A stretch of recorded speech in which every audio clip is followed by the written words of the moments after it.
Welcome to the channel, Tune of Revenge. The first time I read a word, I was 7 years old, and I understood immediately that I had discovered something that could either save me or destroy me. The word was freedom, carved into the wooden beam above the stable door where I slept, and though I didn't yet know what the letters meant individually, I recognized the shape of the word from hearing white people speak it, from watching their lips form the sounds, from understanding that this word represented something precious and forbidden. My name is Samuel, and this is the story of how literacy became my weapon. How the ability to read and write, a skill that was illegal for enslaved people to possess, that was punishable by death or mutilation, became the tool I used to destroy the most powerful family in Virginia without ever raising my hand in violence, without ever revealing my identity, without anyone ever suspecting that a slave could orchestrate such sophisticated revenge. But I'm getting ahead of myself. Let me start at the beginning. At the moment when I first understood that knowledge was power, that words on a page could unlock secrets, that the ability to read could give me access to a world that was supposed to be forever closed to people like me. I was born in 1825 on the Fontroy tobacco plantation in Virginia, the son of a man named Jacob, who was not enslaved but free, a skilled carpenter who owned a small plot of land adjacent to the Fontley property. My mother Ruth was enslaved, and under Virginia law, a child's status followed the mother's, which meant that even though my father was free, I was born into bondage. My father tried to purchase my freedom and my mother's freedom, saved money for years, made offers to Master Fontley, but the offers were always refused. The price was always too high. The possibility of freedom was always just out of reach. Someday, Samuel, my father would tell me when he visited the plantation, when he held me and promised me a future that seemed impossible. Someday I'll have enough money. Someday I'll buy your freedom and your mother's freedom, and we'll be a family. A real family, free, but that day never came. When I was 8 years old, my father died in what was called an accident, a fall from a roof he was repairing, a tragic mishap that no one questioned, that everyone accepted as simply bad luck. And with his death, any hope of freedom died as well. What I didn't know then, what I wouldn't discover until many years later, was that my father's death was not an accident. It was murder carefully orchestrated, designed to look like a mishap carried out to eliminate a free black man who owned valuable land that Judge Thaddeus Fontroy wanted to acquire. But I'm getting ahead of myself again. Let me return to the beginning, to the moment when I discovered that I could read. After my father's death, I was consumed by grief and rage. I was 8 years old, had lost the only person who'd ever promised me freedom, had watched my mother sink into a depression so deep that she barely spoke, barely ate, barely seemed to be alive, and I needed something to hold on to, something to give me purpose, something to make me feel connected. My father's memory. I remembered that my father could read. He had taught himself, had learned from books and newspapers, had used that knowledge to run his carpentry business, to negotiate contracts, to navigate the world as a free black man in a society that was hostile to his very existence. And I decided that I would learn to read too, that I would acquire the skill that had made my father successful, that I would honor his memory by becoming literate. It was dangerous. Virginia law explicitly prohibited teaching enslaved people to read or write, and the penalties were severe. Whipping, branding, even death for repeat offenders. But I was determined, was willing to take the risk, was driven by a need to connect with my father's legacy. I started by observing the Fontley children during their lessons. I would work near the windows of the schoolroom, would listen to their teacher, would watch as she wrote letters on the slate board, would memorize the shapes and the sounds, and then at night I would practice in the dirt with a stick, would trace the letters I'd seen, would whisper the sounds to myself, would slowly, painstakingly teach myself to read. It took me 3 years of secret study, of hidden practice, of constant fear of discovery. But by the time I was 11 years old, I could read at a basic level, could sound out words, could understand simple sentences, and by the time I was 15, I was fully literate, could read newspapers and books, could write clearly and grammatically, could pass for an educated person if anyone had bothered to test me, but I kept my literacy secret. I understood that revealing it would be dangerous, that it would make me valuable in some ways, but also threatening, that it would mark me as someone who'd violated the law, who'd acquired knowledge that enslaved people weren't supposed to possess. I worked in the tobacco fields during the day, kept my head down, played the role of the obedient slave, but at night I read. I found discarded newspapers, borrowed books from the Fauntleroy Library when no one was watching, absorbed everything I could about the world beyond the plantation, about politics and law and the growing tensions between North and South over the question of slavery. And I waited. I didn't know what I was waiting for, didn't have a specific plan, didn't know how I would use my literacy, but I knew that knowledge was power. That the ability to read and write gave me an advantage that other enslaved people didn't have, that someday, somehow I would find a way to use that advantage. That day came in 1,150 when I was 25 years old, and Judge Thaddeus Fauntleroy began to lose his sight. Judge Fauntleroy was 70 years old, a pillar of Virginia society, a man whose family had owned the plantation for 3 generations, who'd served as a judge for 40 years, who was respected and feared throughout the state. He was known for his legal brilliance, his business acumen, his ability to accumulate wealth and power through a combination of intelligence and ruthlessness. But he was also going blind. Some disease was destroying his vision, was making it increasingly difficult for him to read, to review documents, to manage his affairs, and he needed help. Someone who could read to him, who could be trusted with sensitive information, who could serve as his eyes while he conducted his business. He chose me, not because he knew I was literate. He had no idea I could read, but because I was intelligent, observant, and had been working in the house for several years, had proven myself to be reliable and discreet. He decided to teach me to read, to train me to serve as his personal reader, to give me the skills I would need to assist him. Samuel, he said one morning, calling me into his study, I have a proposition for you. I'm losing my sight, and I need someone who can read to me, who can help me manage my correspondence and my accounts. I'm going to teach you to read. It's illegal, of course, but I'm willing to take that risk because I need someone I can trust. Are you willing to learn? I pretended to be surprised, pretended to be honored, pretended that this was the first time I'd ever been exposed to the concept of literacy. Yes, master, I said, keeping my voice humble and grateful. I'd be honored to learn. Thank you for this opportunity. Good, Judge Fauntleroy said. Well, start immediately, and Samuel, this must remain secret. No one can know that you're literate. If word gets out, there will be consequences for both of us. Do you understand? Yes, master, I said. I understand, and so began the charade.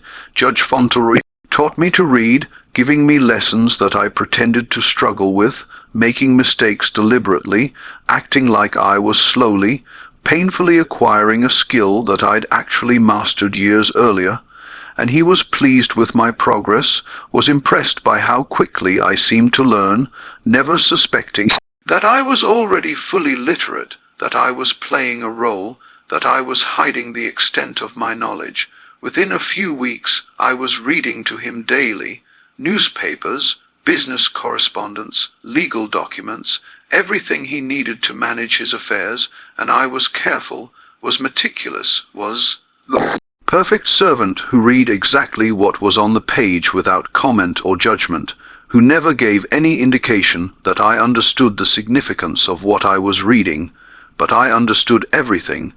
I understood that Judge Fauntleroy was one of the wealthiest men in Virginia, that he owned not just the tobacco plantation, but also significant real estate in Richmond, that he had investments in railroads and banks, that his fortune was vast and carefully managed, and I understood that he was ruthless, that he'd built his wealth through a combination of legal maneuvering and questionable practices, that he was not the honorable man that society believed him to be. I read to him for 6 months, gaining his trust, becoming indispensable, positioning myself as the person he relied on most for managing his affairs. And then, on a stormy night in November 1850, he asked me to read something that would change everything, that would reveal a secret so valuable and so dangerous that it would become more important to me than my own freedom. Samuel, Judge Fauntleroy said, his blind eyes staring at nothing, his voice tired and old. I want you to read something to me, something from my personal library. It's a leather-bound book on the 3rd shelf, brown cover, no title on the spine. Bring it to me. I found the book, brought it to him, opened it to the first page, and I realized immediately that this was not an ordinary book. It was a diary, a personal journal written in Judge Fauntleroy's own hand, containing entries that dated back decades. Read it. Judge Fauntleroy commanded. Start from the beginning. I want to hear my own words, want to remember what I've accomplished, want to review the decisions I've made. And so I began to read, and with each page, with each entry, with each revelation, I felt my world shifting, felt the weight of knowledge pressing down on me, felt the terrible burden of discovering secrets that could destroy the most powerful family in Virginia, and that could also destroy me if I wasn't careful about how I used them. The diary was a confession, a detailed, methodical accounting of crimes that Judge Fauntleroy had committed over 40 years, crimes that had built his fortune, crimes that had destroyed lives and families, crimes that included murder. And among those crimes was the truth about my father's death, the truth that I'd been searching for without knowing it, the truth that would force me to make a choice between my own safety and justice, between silence and revenge, between accepting my bondage and risking everything to expose the man who'd stolen my father's life and my freedom. I kept reading, my voice steady, despite the rage and grief and horror building inside me, and I began to understand that I'd been given a weapon, a tool more powerful than any physical force, a secret that was more valuable than my own freedom. The question was, what would I do with it? I read through the night, my voice never wavering, my expression never betraying the storm of emotions raging inside me. Judge Fauntleroy sat in his chair, blind eyes closed, listening to his own words, reliving his crimes with what seemed like satisfaction rather than remorse. The diary began in 1810 when Thaddeus Fauntleroy was a young man of 30, ambitious and hungry for wealth and status.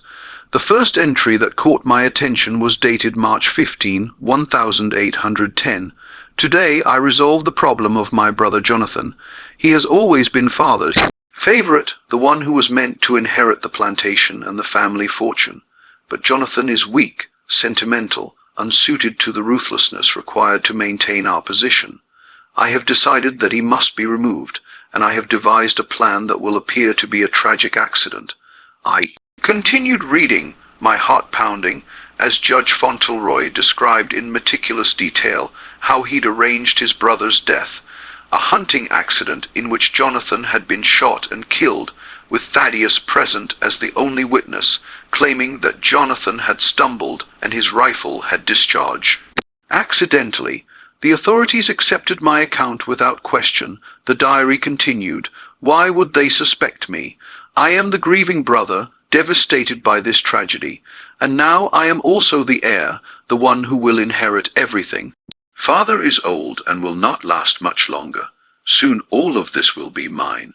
Judge Fauntleroy listened to these words with what sounded like pride, occasionally nodding, occasionally murmuring, "Yes, yes, that's right," as if he were reviewing a successful business transaction rather than a confession of fratricide. I continued reading, moving through decades of entries, each one revealing another crime, another manipulation, another life destroyed in pursuit of wealth and power.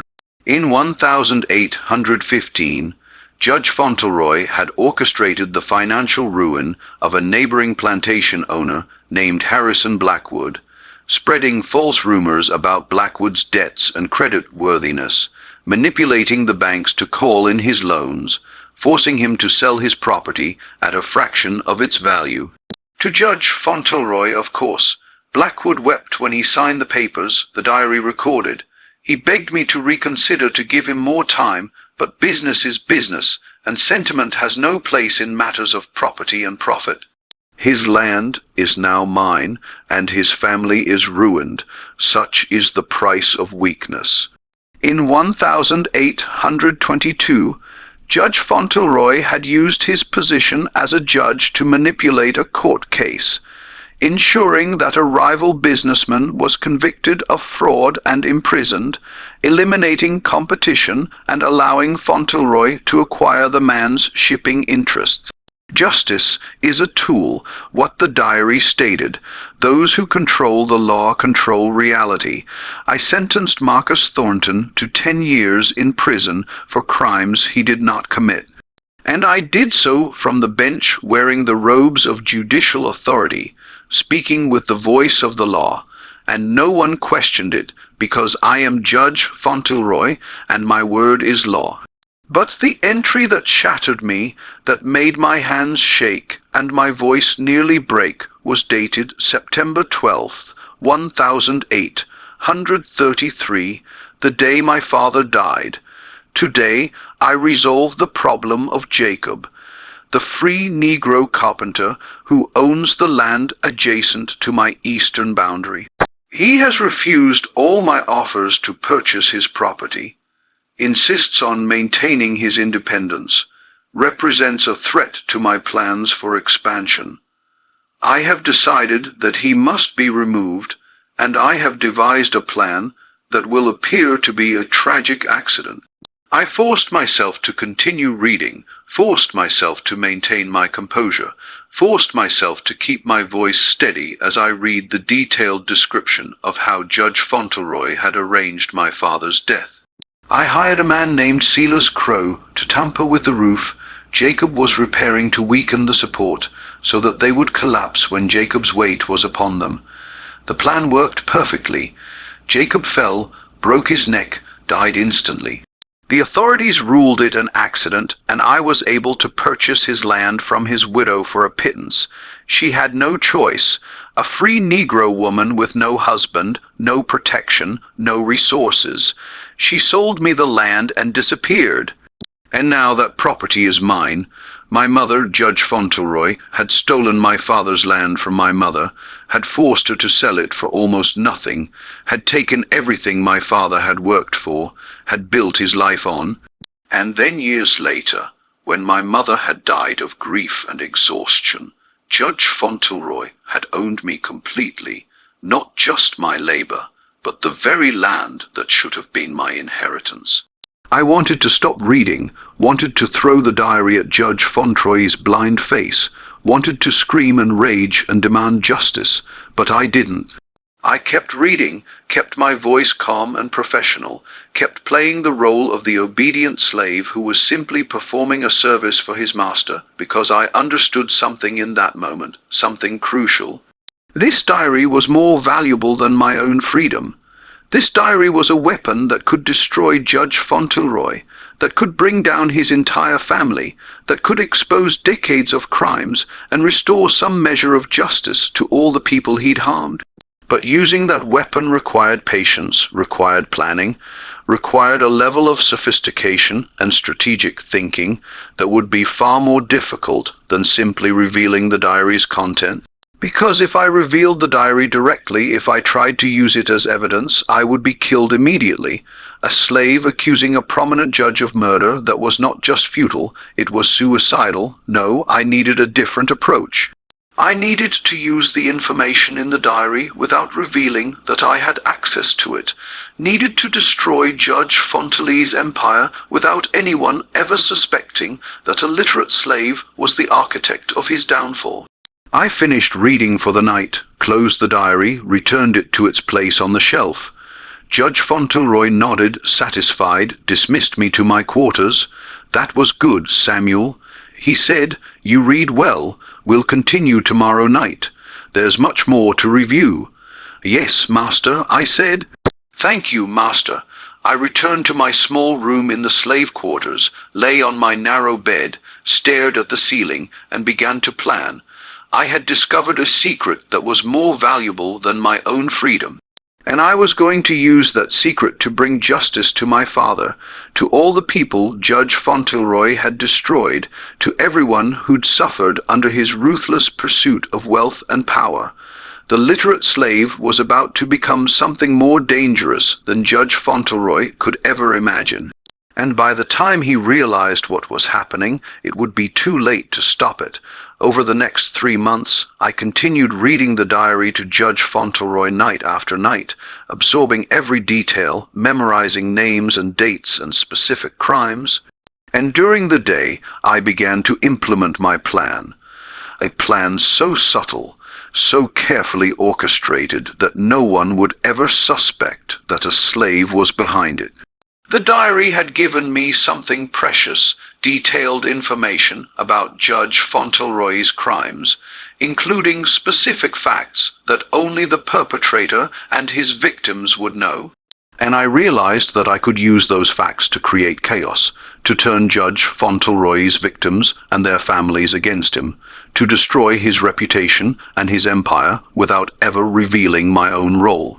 My weapon would be anonymous letters, carefully crafted messages sent to the families of Judge Fauntleroy's victims, containing just enough specific information to be credible, just enough detail to provoke investigation and revenge, but not so much that anyone could trace the letters back to me.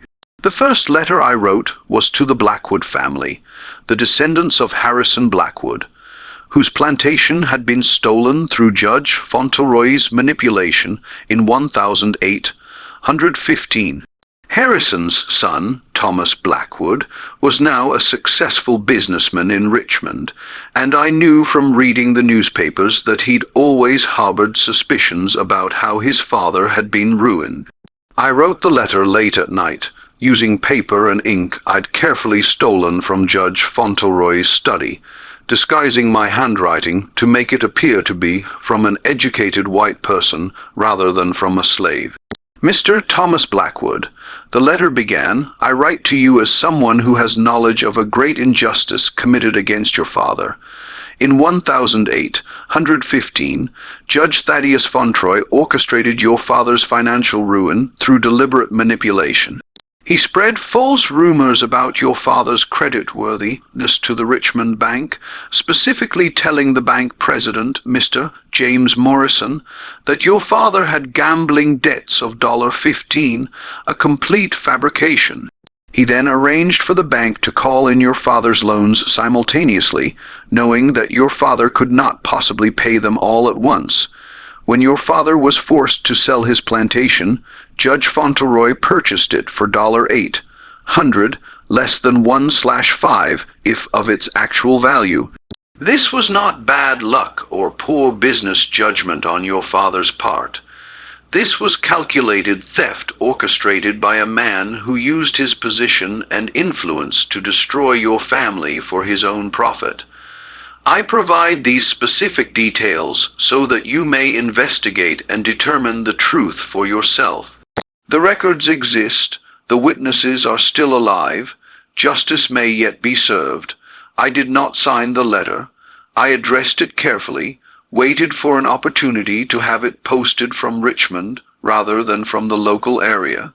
Used a trusted contact, a free black man who worked as a courier to deliver it without revealing my involvement, and then I waited. The response came 3 weeks later. Thomas Blackwood began investigating, started asking questions, began reviewing old bank records and interviewing people who'd been involved in his father's financial dealings. And he discovered that the anonymous letter was accurate, that Judge Fauntleroy had indeed spread false rumors, had indeed manipulated the bank, had indeed purchased the Blackwood plantation for a fraction of its value. Blackwood was furious.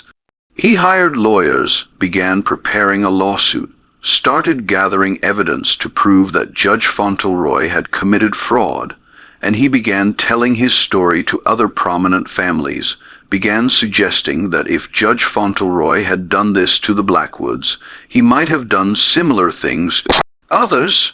Judge Fauntleroy was bewildered by Blackwood's sudden hostility, couldn't understand where these accusations were coming from, couldn't figure out how Blackwood had learned details about events that had happened 35 years earlier.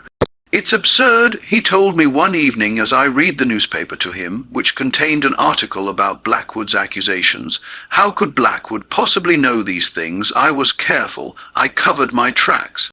There's no evidence, no witnesses who would dare to testify against me. Perhaps someone who was involved has come forward, Master," I suggested carefully. "Perhaps someone's conscience has finally troubled them enough to speak." "Impossible," Judge Fauntleroy muttered. "Everyone involved is either dead or has too much to lose by speaking. This must be some kind of bluff, some attempt by Blackwood to extort money from me. Well, he'll find that I don't respond to threats. I'll crush him in court if he dares to proceed with this lawsuit." But Blackwood wasn't bluffing, and he wasn't alone, because I'd sent more letters.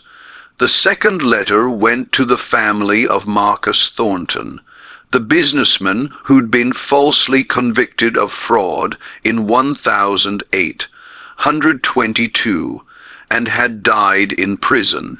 His daughter, Elizabeth Thornton Hayes, was now a wealthy widow living in Charleston, and I knew from the diary that she'd always believed her father was innocent, had always suspected that Judge Fauntleroy had manipulated the trial. My letter to her was even more specific than the one I'd sent to Blackwood. "Mrs. Thornton Hayes, I write to inform you that your father was innocent of the charges for which he was convicted and imprisoned. Judge Thaddeus Fauntleroy, who presided over your father's trial, deliberately manipulated the proceedings to ensure a conviction. Specifically, he suppressed evidence that would have exonerated your father." A letter from the actual perpetrator of the fraud, a man named Samuel Morrison, who confessed to the crime, but whose confession Judge Fauntleroy destroyed. Additionally, Judge Fauntleroy instructed the prosecutor to present falsified documents that made your father appear guilty. He did this because your father's shipping business competed with Judge Fauntleroy's own commercial interests, and he wanted to eliminate that competition. Your father died an innocent man, destroyed by judicial corruption. The truth has been hidden for nearly 30 years, but it can still be revealed. Investigate, and you will find evidence of Judge Fauntleroy's crimes. Elizabeth Thornton Hayes received this letter and was devastated and enraged. She hired investigators, began reviewing the trial records, started interviewing people who'd been involved in the case, and she discovered that the anonymous letter was accurate, that evidence had been suppressed, that documents had been falsified, that her father had been the victim of judicial corruption. She began a campaign to have her father's conviction overturned posthumously, to restore his reputation, to expose Judge Fauntleroy as corrupt. And she was a wealthy, well-connected woman with resources and determination, someone who could not be easily dismissed or intimidated. Judge Fauntleroy was now facing attacks from two prominent families, both accusing him of crimes that he'd thought were safely buried in the past. He was confused, angry, increasingly paranoid about who might be revealing his secrets. "Someone is doing this deliberately," he said to me one evening. "Someone is trying to destroy me, is digging up old accusations, is turning people against me. But who? Who could possibly know these things? Who would have access to this information? I don't know, Master, I said, keeping my voice neutral. Perhaps it's just coincidence. Perhaps these families have been investigating independently and have happened to discover similar things at the same time. Coincidence? Judge Fauntleroy spat. There's no such thing as coincidence, Samuel. This is orchestrated. This is deliberate. Someone is waging war against me, and I need to find out who before they destroy everything I've built. But he never would find out because I was careful, was methodical, was operating in a way that left no trail, no evidence, no connection between the anonymous letters and the literate slave who read to him every evening. And I wasn't done. I had more letters to send, more families to contact, more of Judge Fauntleroy's victims to awaken and turn against him. The silent war had begun, and Judge Fauntleroy had no idea that his enemy was sitting in his study every night, reading his own words back to him, using his own confessions as weapons to destroy him. Over the next year, I sent 7 more letters to families that Judge Fauntleroy had wronged, each one containing specific details from the diary, each one designed to provoke investigation and legal action, each one carefully crafted to appear to come from a concerned white citizen rather than from an enslaved person. The cumulative effect was devastating. By the spring of 1852, Judge Fauntleroy was facing multiple lawsuits, criminal investigations, and a complete collapse of his reputation. The pillar of Virginia society, the respected judge, the wealthy plantation owner, all of it was crumbling as his victims and their families came forward with evidence of his crimes. Thomas Blackwood's lawsuit was proceeding with substantial evidence that Judge Fauntleroy had committed fraud in acquiring the Blackwood plantation. Elizabeth Thornton Hayes had succeeded in having her father's conviction overturned posthumously, and the investigation had revealed Judge Fauntleroy's role in the judicial corruption. Other families were coming forward with their own accusations, their own evidence of manipulation and theft. The Virginia Bar Association began proceedings to disbar Judge Fauntleroy, to strip him of his judicial authority, to investigate whether he should face criminal charges. The newspapers were filled with articles about the scandal, about the fallen judge, about the man who'd used his position to commit crimes for decades. Judge Fauntleroy was destroyed. His reputation was ruined. His fortune was being drained by legal fees and judgments. His health was failing under the stress. He was 72 years old, blind, facing the complete destruction of everything he'd built, and he still had no idea who was responsible. He suspected various enemies, various rivals, various people who might have grudges against him. But he never suspected me, never imagined that the slave who read to him every evening, who served him faithfully, who appeared to be completely loyal, that this slave was the architect of his destruction. "Samuel," he said to me one evening in May 1852, his voice weak and defeated, "read me the diary again. I want to understand where I went wrong. Want to figure out how my secrets were discovered, want to know who betrayed me." I read the diary to him as I had done dozens of times before, and as I read, I felt a mixture of satisfaction and something else, not quite pity, but a recognition of the tragedy of it all, of how Judge Fauntleroy had destroyed so many lives in pursuit of wealth and power, and was now experiencing his own destruction. But I also felt the weight of what I'd done, the burden of being the hidden hand behind all of this chaos. The knowledge that I'd used information and literacy as weapons in a way that was both brilliant and terrifying. "I don't understand," Judge Fauntleroy said when I finished reading. "How could anyone know these things? The diary has never left my possession. You're the only person who's read it besides me. How could my victims' families have learned these specific details? I said nothing, kept my expression neutral, waited to see if he would make the connection. if he would realize that the only person with access to all of this information was the slave sitting in front of him, but he didn't, because the idea that a slave could be literate enough to understand the diary, intelligent enough to use the information strategically, sophisticated enough to orchestrate a campaign of anonymous letters, that idea was literally unthinkable to him. It violated every assumption he had about enslaved people, about their capabilities, about their place in the world. It must be someone from my past, he concluded, someone I wronged who's been waiting for the right moment to strike, but I can't figure out who. Everyone I destroyed is either dead or powerless. Who could be doing this? I don't know, master, I said quietly. Perhaps the truth has a way of emerging, regardless of how carefully we try to hide it. Judge Fauntleroy looked at me with his blind eyes, and for a moment I thought he might suspect, might make the connection, but then he just shook his head. Perhaps you're right, Samuel. Perhaps this is divine judgment. Perhaps God has decided to punish me for my sins. If so, there's nothing I can do to stop it. My empire is crumbling, and I'm powerless to prevent it. He died 3 months later in August 1008, 152, broken and defeated. His fortune largely gone, his reputation destroyed, his family legacy in ruins. And I was there when he died, was the one who closed his blind eyes, was the one who'd been with him through his final months, serving him faithfully, even as I destroyed everything he'd built.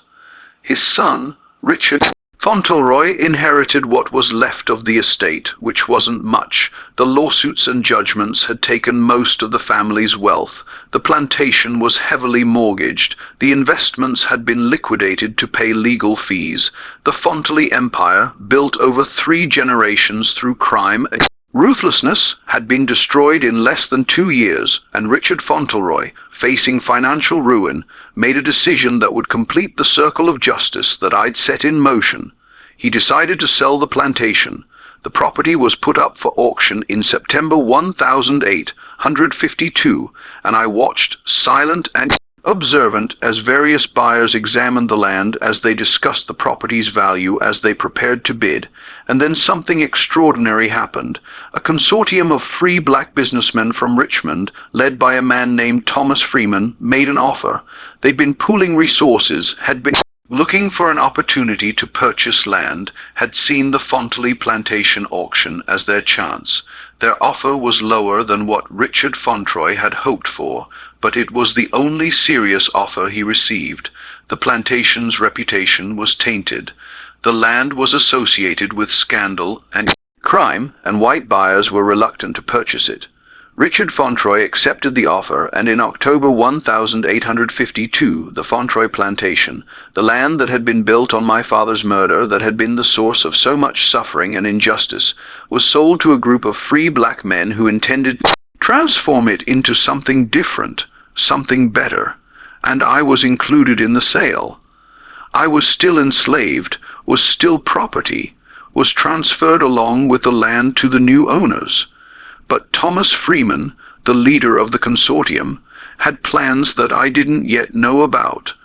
Plans that would change my life in ways I couldn't have imagined. The silent war was over. Judge Fauntleroy's empire had crumbled, and I had accomplished something that no one would ever know about.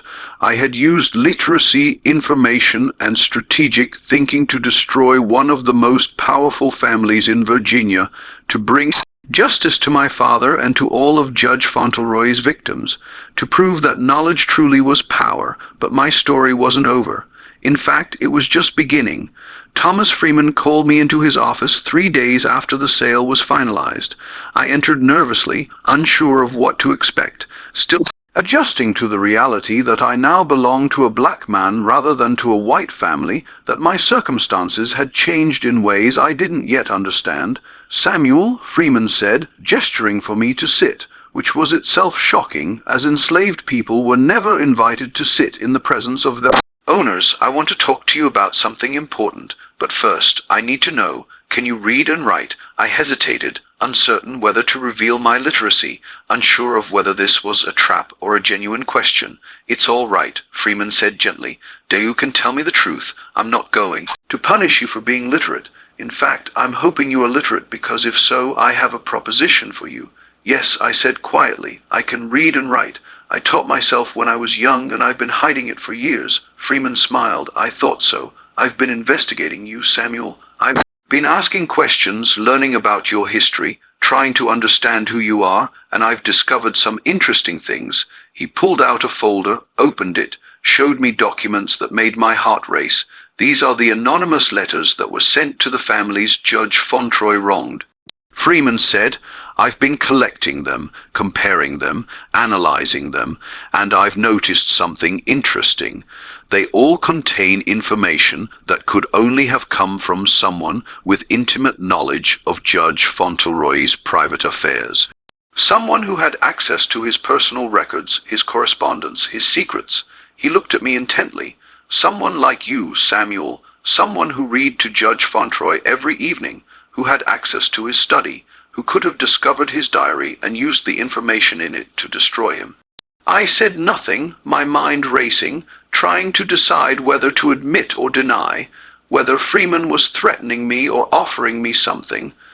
I'm not accusing you, Freeman continued. I'm thanking you because what you did, if you did it, was extraordinary.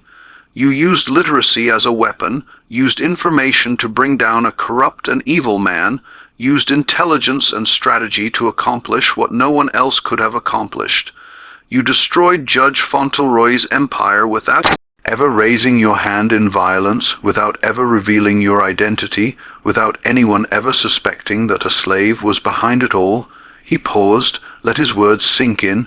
That's genius, Samuel. That's the kind of intelligence and strategic thinking that we need in the fight against slavery, in the work of building a better future for our people. What are you saying? I asked, my voice barely above a whisper. I'm saying that I'm going to free you. Freeman said, I'm going to manumit you, give you your legal freedom, release you from bondage, but more than that, I'm going to offer you a job. I want you to work with me and the consortium, to use your literacy and your intelligence to help us build something on this land, to transform this plantation from a place of suffering into a place of hope and opportunity. I stared at him, unable to process what I was hearing, unable to believe that this was real. You're going to free me, I said. Yes, Freeman said. You've earned it, Samuel. You've proven that you're not just intelligent, but strategic, not just literate, but capable of using that literacy to create change. You deserve freedom, and we need people like you. People who can think, who can plan, who can use knowledge as power. He pulled out another document, showed it to me. It was a manum mission paper already prepared, already signed, just waiting for my name to be added. There's one condition, Freeman said. I want you to tell me the truth. I want you to confirm that you were the one who sent those letters, that you were the one who destroyed Judge Fauntleroy. Not because I want to expose you, but because I want to know that my assessment is correct, that you're the person I think you are. I looked at the manumission paper, at the promise of freedom that I dreamed about my entire life, and I made a decision. Yes, I said, I sent the letters. I read Judge Fauntleroy's diary, memorized the details of his crimes, and used that information to turn his victims against him.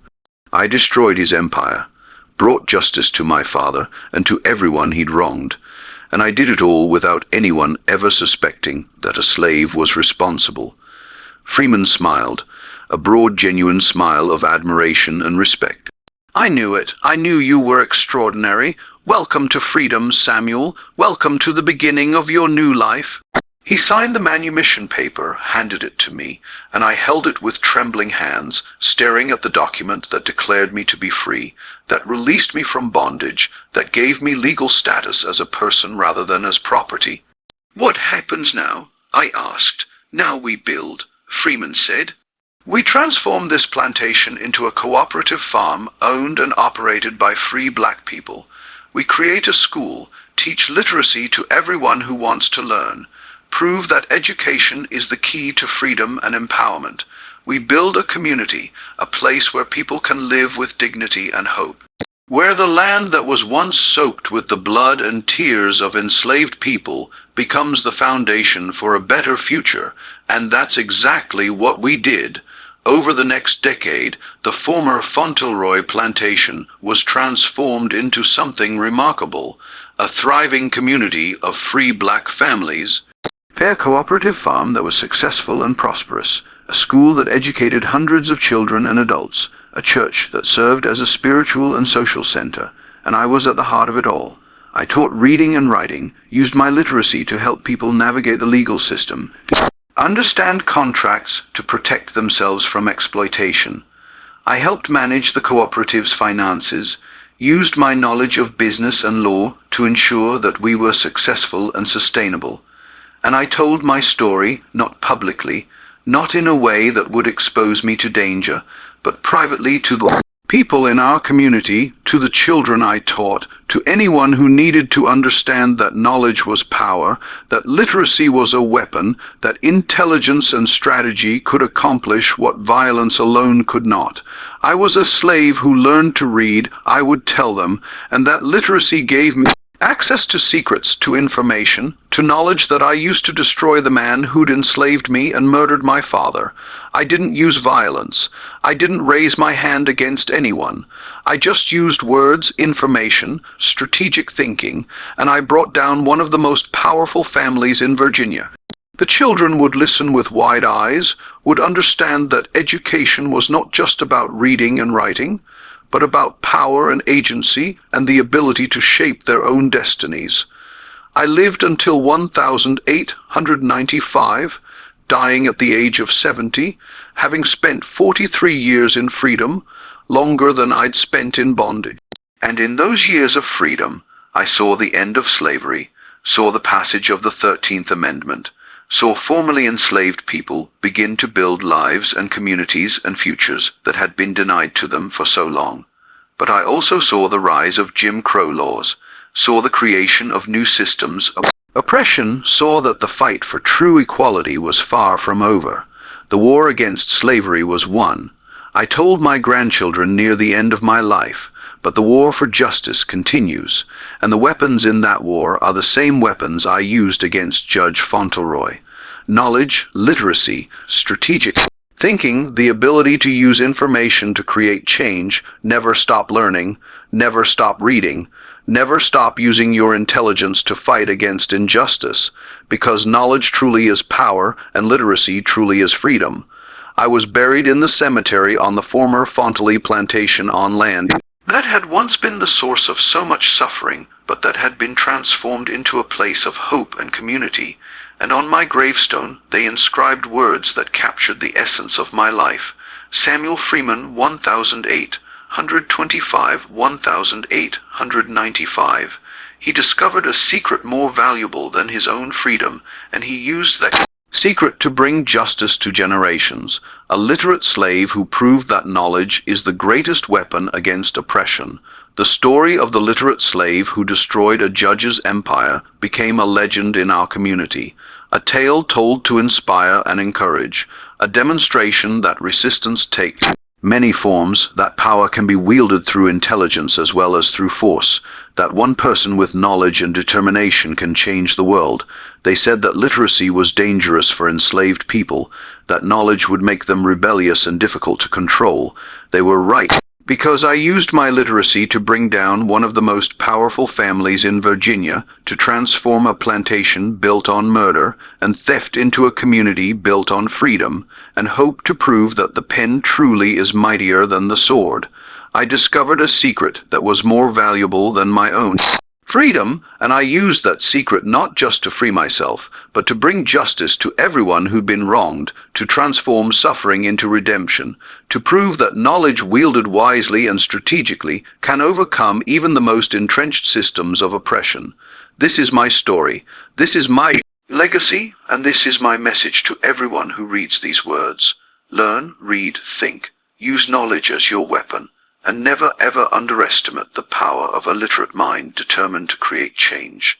There's the echoes of Samuel's extraordinary intelligence reverberate through time, a powerful reminder that knowledge is the ultimate weapon against oppression, that literacy can topple empires more effectively than violence, and that strategic thinking combined with patience can accomplish what force alone never could.